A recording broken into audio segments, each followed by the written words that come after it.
From the Ontario Motor Speedway, welcome to the 13th Annual World Finals of Drag Racing, the most dynamic display of automotive rolling thunder on Earth. It's head-to-head, one-on-one competition in three major categories you're watching here at the end of the day from the Ontario Motor Speedway's quarter mile.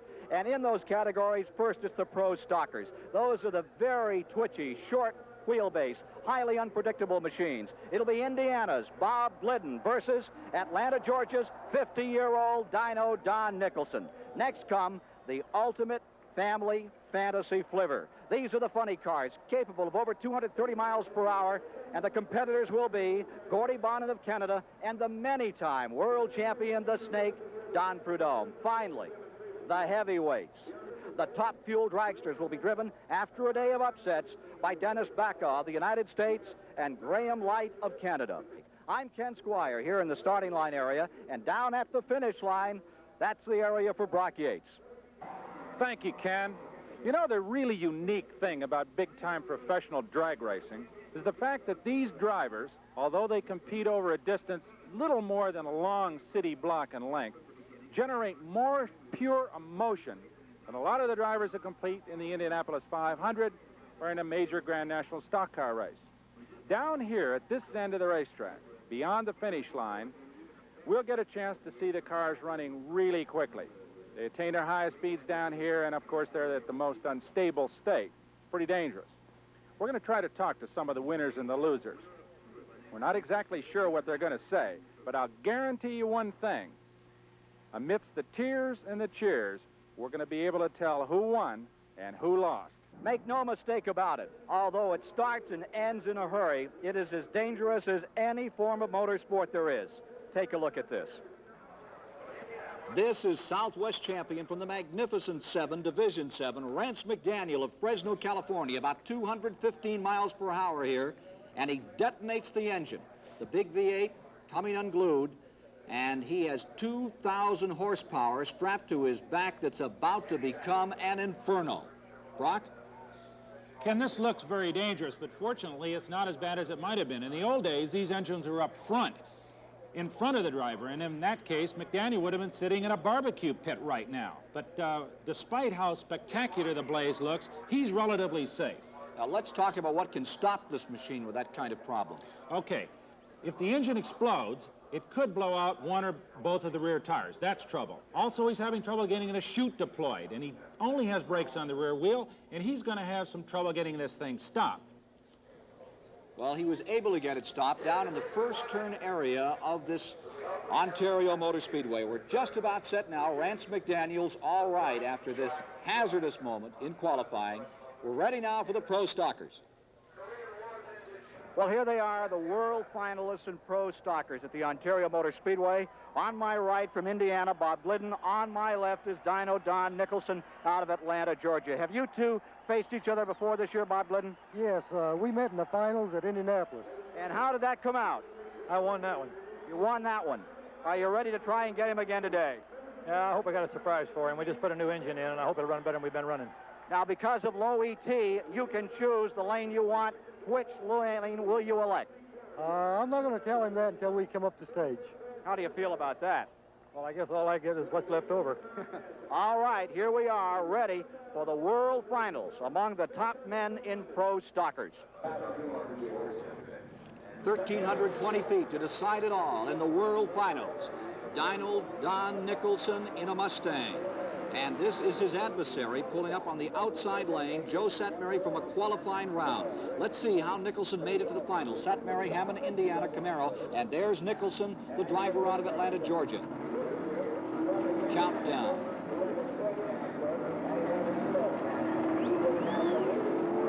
Staged. Gone. And Nicholson immediately shows his weight right out in front. Pretty much stock automobiles, but capable of developing 600 horsepower. Second round. Manchester, Division 1, Northeast champion from Westport, Massachusetts, is up against Nicholson. These were the quarterfinals now. Nicholson on the outside lane, Manchester on the inside lane. Well, Johnny Manchester comes off the line just a tad quicker than Nicholson, but he is overhauled, and Nicholson just shoves this car away from Manchester to win in the quarterfinals with a speed of 156 miles per hour. Semi-final round. Frank Iaconio of New Jersey on the outside, closest to the camera. Nicholson, this is it to make it into the championship. On the start, Iaconio out in front, but coming up around is Nicholson, and watch this head-to-head battle that saw Nicholson win by a matter of feet when they went through the eyes. Again in slow motion, Iaconio on the far side, closest to the camera. Nicholson makes his charge. How about that, Brock? This is unbelievable, Ken. Dyno Don looks like he's headed for the trailer. He just looks like he's a loser until the very last few feet. That's a display of raw top-end horsepower and a lot of poise from this veteran. So there he is, going back to make some last-moment adjustments before the grand finale. And now let's take a look at how Bob Glidden made it into the finals. The Whiteland, Indiana campaigner faced first among the top 16, Richie Zool of Arlington, Texas, and Amanza. As you can see, he finished 7th in the world standings a year ago. Staging area and ready for competition.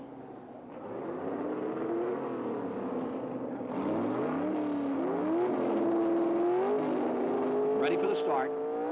First round eliminations among the world's top 16 and pro stockers. And out in front and just pulling away is Bob Glidden. Glidden in a Ford Pinto hitting 157 miles per hour. Quarterfinals. And this is Larry Lombardo, defending world champion out of Melbourne, Pennsylvania. Glidden versus Lombardo. And it's almost no contest.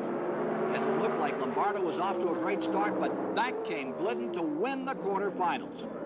157 miles per hour, and he had to deploy the chute to bring her down. A lot of come-from-behind efforts out here today, Brock. This again is just an example of big horsepower down there in the eyes at the end of the quarter mile where it really counts, Ken, and obviously Glidden and Nicholson have it. This was the semi-final round. It was Ewell of Reno, Nevada outside, briefly in front. Then Glidden makes his move. He's up on the inside, goes out in front, and he wins. Ewell's Camaro eliminated as Bob Glidden reaches 157 miles per hour, 8 59 100ths of a second. Watch again in slow motion here. Nearest to the camera, that is Bob Glidden of Whiteland, Indiana, his Ford Pinto just charging out in front and taking command. So now we're ready. This is it, the grand finale in pro stockers for this year. Up to the line, Nicholson and Glidden. And as we look at it here and move around that water, we're not allowed to use anything but water to heat up those tires. Back into it. Get set. There's the Glidden machine. Bob Glidden, Ford Pinto, remember 600 horsepower, they run on gasoline, gets those tires as sticky as he can on what is considered one of the fastest drag strips in the world, if not the fastest, here at Ontario, California. Okay, it pays your money, you take your chance here. It's Nicholson versus Glidden, World Finals Pro Stockers from Ontario, California. This is the car of Bob Glidden. Away into competition in the grand finale. It is Glidden out in front of Nicholson. Glidden on the far side is pulling away. He's going to win this by over a car length.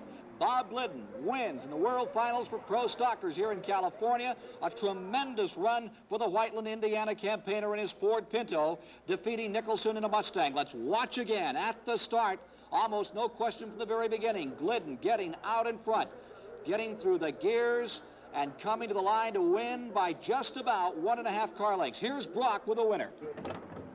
Congratulations, Bob. Thank you. Made it look easy, huh? It wasn't easy, but The old man's hard to beat any time, isn't he? He definitely is. He is really doing a fine job for a 50-year-old man. So he is. Let's hope we all do that when we get there. How did it run? Tell me exactly how it ran all the way down. Well, we knew that when the air cooled down, we'd run a little bit better. I'm sure Dyno ran good, too. But I don't know exactly what we ran, but I'm sure it's our best numbers yet. Yeah, you did. I think it's low ET, unofficially. Tell me about the run specifically, from start to the beginning and carry me down the racetrack. Well, there was none of this psych on the starting line deal. Dyno really didn't know what lane I was going to take. We decided to take the left lane, thinking it was a little better. I went ahead and staged first because there has been a lot of burn downs this year on the starting line, and apparently we left on a good light. The car hooked real good, and it was an excellent run. You know, it was just a good straight run. Congratulations, Bob Glidden. Bob Glidden wins in the World Finals for the Pro Stockers. Here they come, the ultimate fantasy cars. And the man to beat is this man here, Don the Snake Prudhomme.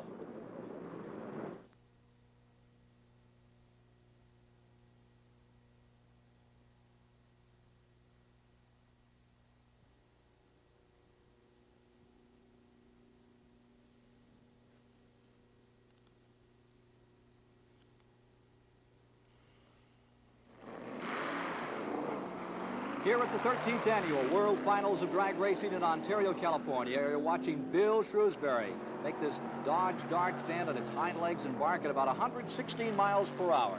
One of the extra attractions here today, along with these three great final races of the year. Right now, Brock Yates is standing by with one of the competitors we're about to see in funny car competition, the three-time world champion, Don Prudhomme. Don Prudhomme, this has got to be kind of a strange afternoon for you. Three absolutely perfect, identical runs at 6:06, and yet no real competition. Two singles and a man that broke. What does that do for you going into the finals? Well, it's okay with me. Of course, you know, we'll accept it any way we can get it. Our car's been run real consistent, and the main thing is that the track is in such good condition, and our car is too, until we just run it the same every round, and that's what it runs, and drive it the same. So it isn't very that difficult right now. But of course, going into the last round with Bonin, we'll have to see. Let's follow how Don Prudhomme made it to the grand finale today in this funny car world final. His first opponent, John Lombardo, had trouble, did not come off the line. And notice how Prudhomme just keeps going for quickest elapsed time, so he'll have the choice of lane in the next round, which will be the quarterfinals. That put him up against Trip Shoemake of Phoenix, Arizona. But notice, Shoemake's machine also had mechanical malfunctions and had to roll away from the line. Once again, a solo performance for Don Prudhomme. The Snake striking at 6 6/100ths of a second for the quarter mile. Then came the semifinal round against Jim Adolph, Selmore, California.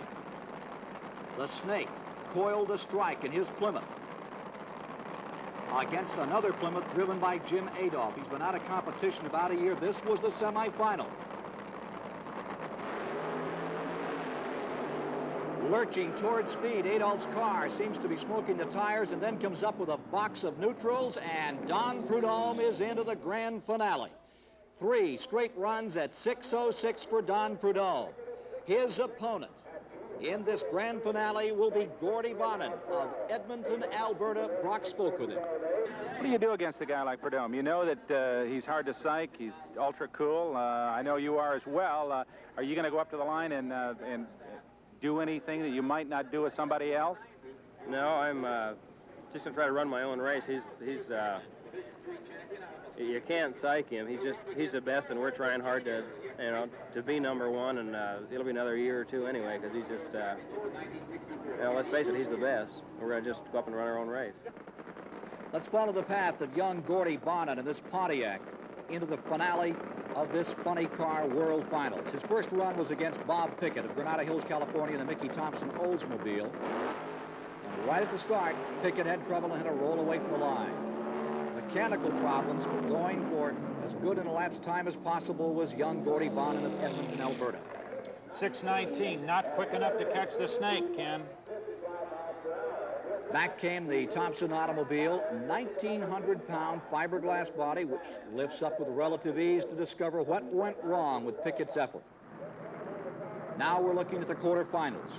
The competitor for Bonin is Gary Bergen, former national champion. He had low ET, elapsed time of 6 4/100 Burnout on Bonin's car, getting those tires just as sticky as possible and cleaning off any residue from coming up to the line. Look at that bounce, Ken. That's just a question of the big, soft, low-pressure tires at the back. Only about 4 or 5 pounds per square inch tire pressure. Now watch in slow motion as Bonin came up to that line and got this burnout underway. They use water now. They used to use bleach, but only water is allowed according to NHRA rules at this time. Very hot inside those cars. Very, very difficult to drive. Very twitchy, very treacherous automobiles. Funny car competition. This was the quarterfinal round. Bonin versus Bergen. Using that handbrake, burping that engine, cackling. This is Bonin coming to the line, closest to the camera. Gary Bergen on the outside lane. What a peak of emotion is building inside those two cars now. This is an incredible moment for these men. World Finals underway, quarterfinal round. You can see the winner is Bonin, as there were problems all over the place for Gary Bergen. First, he had some tire spin about 200 or 300 feet out from the tree, the Christmas tree starting light, and then at the end, he unhinged an engine. Yeah, he got a little sideways coming down here about the 8th mile mark. There he is, just a little bit. He may have gotten back out of it and then had to get back on the throttle again, and then something broke down here near the end. So he was in trouble all the way. Bonin by 2.5 car lengths. Semi-final round. This is TV Tommy Ivo of Burbank, California, a quarter century in drag racing. This has been his best performance in 25 years. What a story for Tommy Ivo. Been in this business, probably made more runs in drag racing than any man alive. And yet, he's never won a major title. This is his closest try at a victory. And you know this is a big moment for him. This was the semi-final round for a guy who started as a child actor at the age of 4. And his car acted up right at the start, and Bonin was away to win in the semi-final round and qualify himself to run against the 3-time world champion, the Snake, Don Prudhomme. There's Bonin's crew elated about seeing him in the world finals here in Ontario, California. And now we are ready for the biggie, the finals, world finals here at Ontario, California, pitting the 3-time world champion, the veteran, Don Prudhomme, against Gordy Bonin, the youngster. Just raw horsepower and concentration now. Imagine these guys are going to run roughly around the distance of the track on most high school football fields, Ken, and they're going to do that in just over 6 seconds. An incredible performance. The old 440 in 6 seconds. There he is, the challenger, Gordy Bonin, the 3-time world champion on the inside lane. On the start, Prudhomme is in trouble, smoking his tires. He's trying to make a comeback, but Gordy Bonin has won it. Gordy Bonin has pulled the upset in the final round of the 13th annual World Finals for 20 cars, and almost running out of track there before he finally got it locked down. Gordy Bonin and a static crew. There's Sid Waterman, the engine builder for this crew that comes from Canada. They are thrilled. And in the background, you can see the truck going down the road to pick up the vehicle that has just pulled the upset of upsets here. The 3-time world champion, Don Prudhomme, has been unseated here in the final round by a youngster. Again in slow motion. Let's watch what happened. Coming off the line, Prudhomme had trouble. You can see his tires smoke just briefly. He makes a good comeback, but not quite enough. Let's go to Brock Yates with the winner. Congratulations, Gordy. Excellent. Looked like a pretty hairy stop down here. Was that the worst part of the run? Yeah. No, I was not shutting it off early that time. I didn't know where he was at. I saw him for the first second, then he was gone. And our thing laid down about half track, and I drove it till I didn't see any more racetrack. And the thing was okay in the start line. We were running all 8 cylinders like we tried to do, but the thing laid down here, and I just, whatever happened to him, I'm glad it did. Were you behind when he had the trouble? Well, I just saw the nose of his car, and then it just dropped off. Congratulations, Gordy Bonin. I'm sure it's a beautiful day in Alberta. Gordy Bonin pulls the fast one in the World Finals for 20 cars. Coming up next, the ultimate, the heavyweights, the top fuel competition.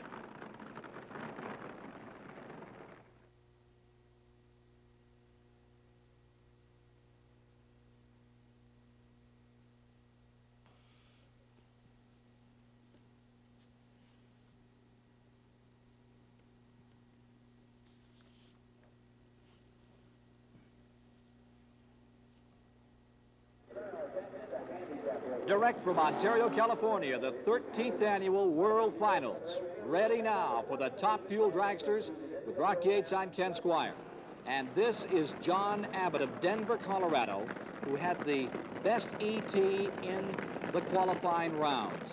Only 16 machines qualified for the World Finals, and his elapsed time, his ET, was 5 and 88/100ths of a second.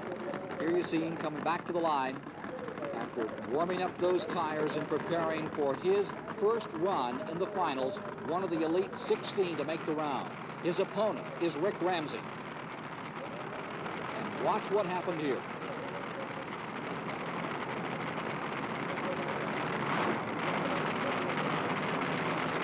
Lights on the Christmas tree.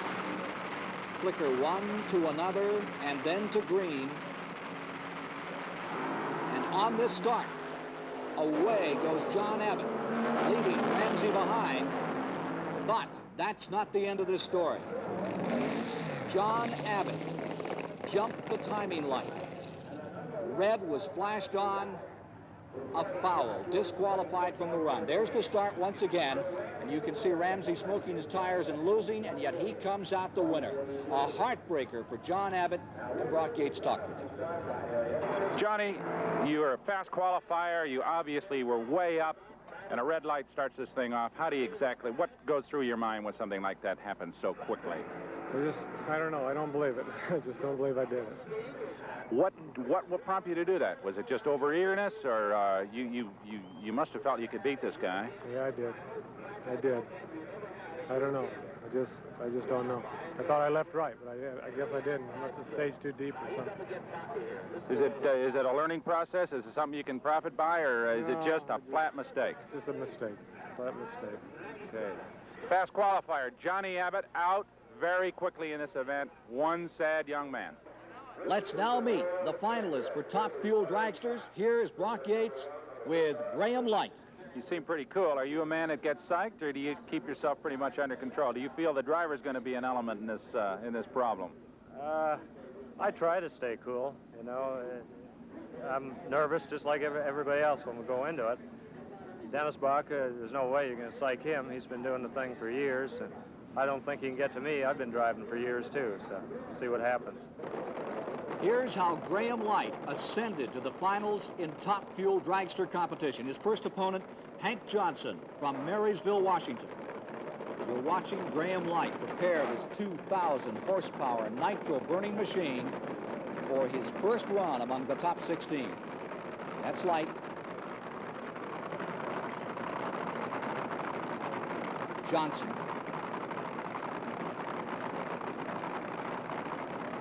At the start line, focusing all their concentration on those lights.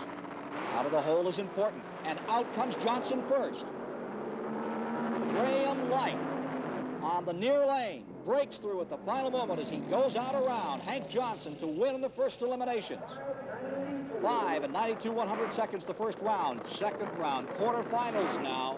It's Light against the all-time veteran Don Garlits, who's won more top fuel titles than anyone in the history of the game. At the line, the focus of attention, those starting lights. Garlits on the far side goes out in front. Graham Light pours it on and surges into the lead to pull an upset. Still another upset here in the World Finals of drag racing. Watch again as Don Garlits goes out in front, but Graham Light on the near side goes on to win by almost 1 car length. Here's Brock with a loser. Don Garlits, this is kind of a capstone to what's been a very difficult week. Is that right? Yeah, it's been a tough week, Brock. We've had a lot of work to do and had a lot of trouble. Did your finger that you hurt last weekend have any effect on the performance here at Ontario? Well, it slowed me down in the work in the pits for sure, and of course there's been some pain, but I'm not making any excuses. How does it feel to come into a place where you have been undefeated in 3 other events and to lose this early in the going this afternoon? Well, nobody wins forever, right? Somewhere you got to get beaten. It was a good, fast car, and we were running good. We were set for him. I was way ahead. It was a long time before he passed me. something went away in the number 3 cylinder. It just quit firing. I don't know what particularly, but it went out. Don Garlits defeated the quarterfinals, made it in the this semi round, Canadian against Canadian. Terry Kapp against Graham Light. Now watch this staging area sequence. At first light on top is the pre-staging light. When the machines move online, those bicycle tires move into the staging area, a second set of lights comes on. And then the starter can snap the button and send them on their way.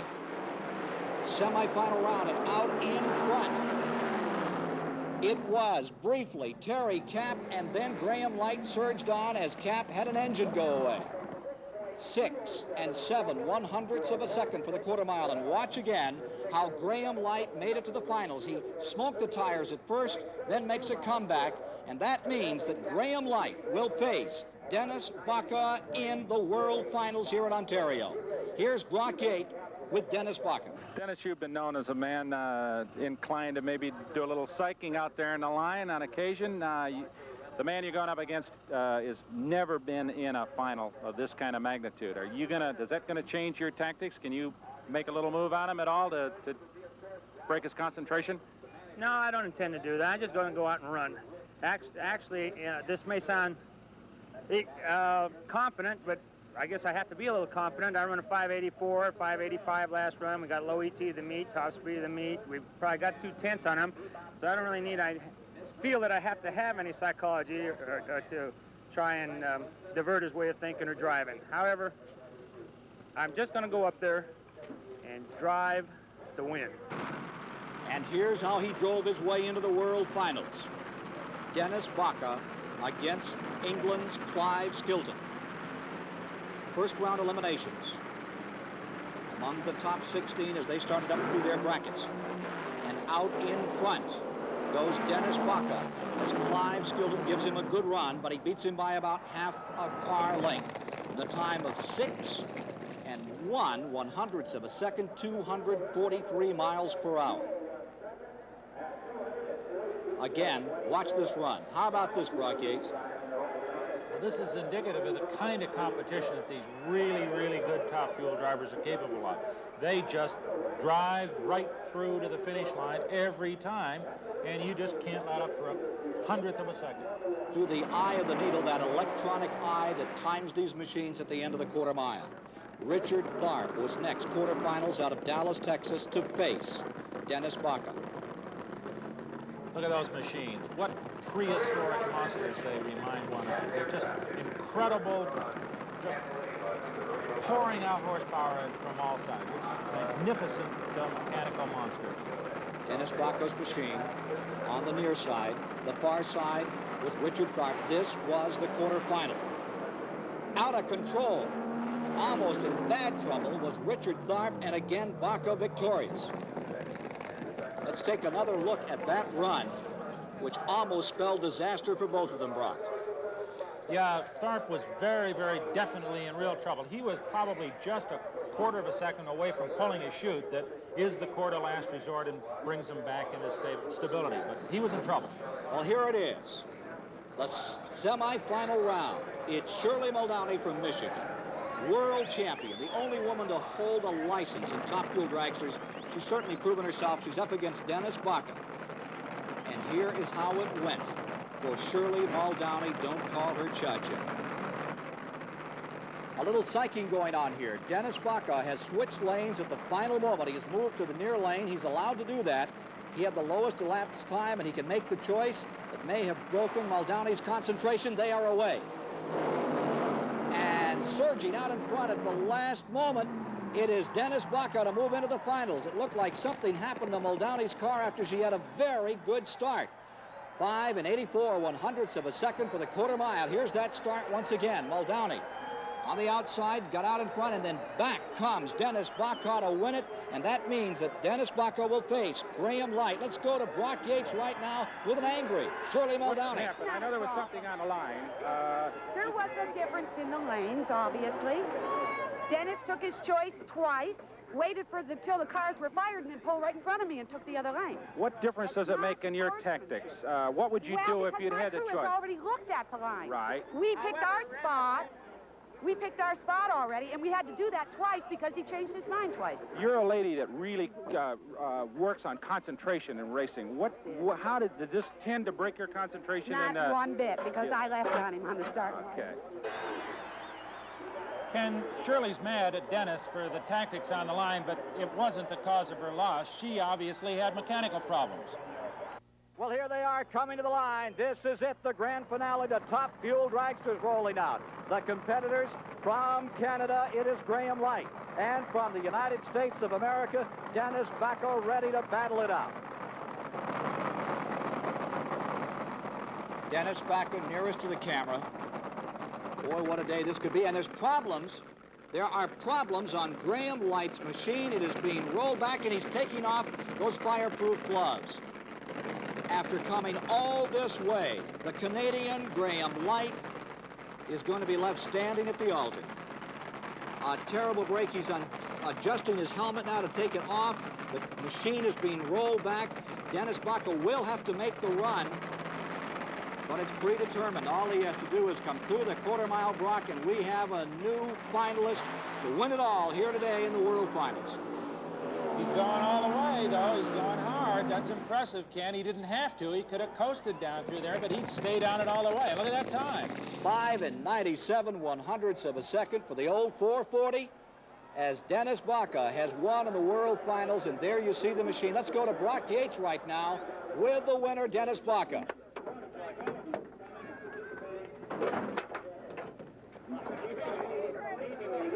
We've got Dennis Bacco here. Dennis, the end to a perfect afternoon. Got to wait till I get my helmet off. I can't talk. Okay, go ahead. The end of a perfect afternoon, right? Yeah, I'd say it was a very good afternoon. You were totally confident. We talked to you earlier. You said you're going to do I it. really was. What did I run that run, by the way? 598? Yeah. Okay. Yeah, I think, you know, we had it under control. No problem. Had it all the way, right? Listen, as I said before, you never win till you cross the finish line, and I never underestimate my opponent. I think there's some guys here that are fairly happy. All right. One happy man. That's the end of things down here at the finish line, Ken. It's been a beautiful, safe afternoon of racing and a lot of jubilation. But now it's over. People are heading on back to the pits. Back to you. Well, Graham Light, a long way to come for disaster right at what could have been the brink of your greatest success. Well, that's true, Ken. You know, it's one of those unforeseeable things. In the burnout, the car broke an oil line. It's nobody's fault. But we were happy to get into the final. You know, we could have lost first round, or maybe we couldn't even qualify. So we're happy. The funny car went out in front of us and won. We were hoping for an all-bubble-up win here, but we were runner-up, and that's the way it goes. What's the emotion that you go through when you come from Edmonton, Alberta, and you've worked your way through all these eliminations and come right down to the moment, and then it's all for naught? Well, you're kind of disappointed, but, you know, I'm happy to be in the final. There was a lot of tough competitors here. A lot of tough cars didn't even qualify. On the way up, we beat people like Hank Johnson and Don Garlits and Terry Kapp, and, I mean, these people run super, you know. We tried to look at the attitude, it was just another round, you know, just another car to race, and just continue what we've been doing, and maybe we can beat him too. And we'd obviously like to have won, but we're happy to be runner-up. Well, we're awfully sorry you didn't get a chance to make it down to the other end of this quarter-mile strip. But the attitude of Graham Light to us represents the attitude of everything we've seen here in watching these 13th Annual World Finals. These people care, and they're sensitive, and they're great competitors, and it's been one great time for us to cover for the first time for CBS the 13th World Finals of Drag Racing. For Brock Yates, I'm Ken Squire. Better luck.